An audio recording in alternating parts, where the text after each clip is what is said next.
తెలుగు రాష్ట్రాలపై చలి పంచా విసురుతోంది. రాత్రి పగటి ఉష్ణోగ్రతలు కనిష్ట స్థాయికి పడిపోతున్నాయి. తెలంగాణలోని పలు ప్రాంతాల్లో ఉష్ణోగ్రతలు సింగిల్ డిజిట్లో నమోదవగా, కొన్ని ప్రాంతాల్లో పొగమంచు కారణంగా వాహనాల రాకపోకలకు అంతరాయం కలుగుతోంది. పటాన్చెరులో 8, ఆదిలాబాద్లో 9 డిగ్రీల ఉష్ణోగ్రతలు నమోదయ్యాయి. హైదరాబాద్లోనూ ఉష్ణోగ్రతలు కనిష్టానికి పడిపోయాయి. నగరంలో ఉష్ణోగ్రత 13 డిగ్రీలకు పడిపోవడంతో ప్రజలు గజగజ వణుకుతున్నారు. ఇంటి నుంచి అడుగు బయట పెట్టాలంటేనే జంకుతున్నారు.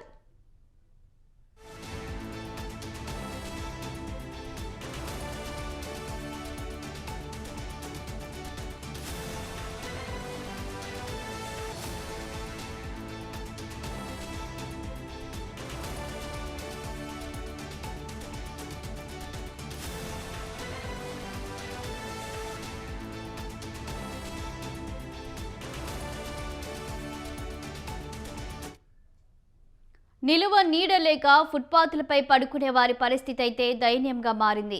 ఎవరైనా బెడ్షీట్లు దానం చేయకపోతారని దీనంగా ఎదురుచూస్తున్నారు. దుండిగల్లో 13, హయత్ నగర్లో 14 డిగ్రీల ఉష్ణోగ్రతలు నమోదయ్యాయి. రాష్ట్రంలో ఈ నెల 21 వరకు చలి తీవ్ర స్థాయిలో ఉంటుందని, పశ్చిమ తెలంగాణలో ఉష్ణోగ్రతలు 7 నుంచి 9 డిగ్రీల మధ్యలో నమోదవుతాయని వాతావరణ శాఖ తెలిపింది. ఈ క్రమంలో 4 రోజుల పాటు ప్రజలంతా జాగ్రత్తగా ఉండాలని సూచించింది.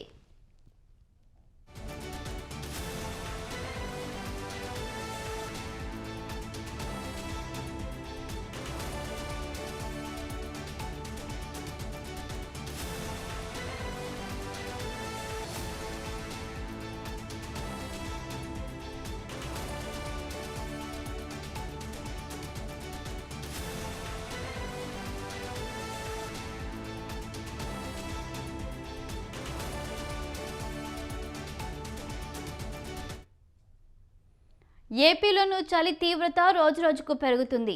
అరకు వ్యాలీ, ఏజెన్సీ ప్రాంతాలు మంచి దుప్పటి కప్పుకున్నాయి.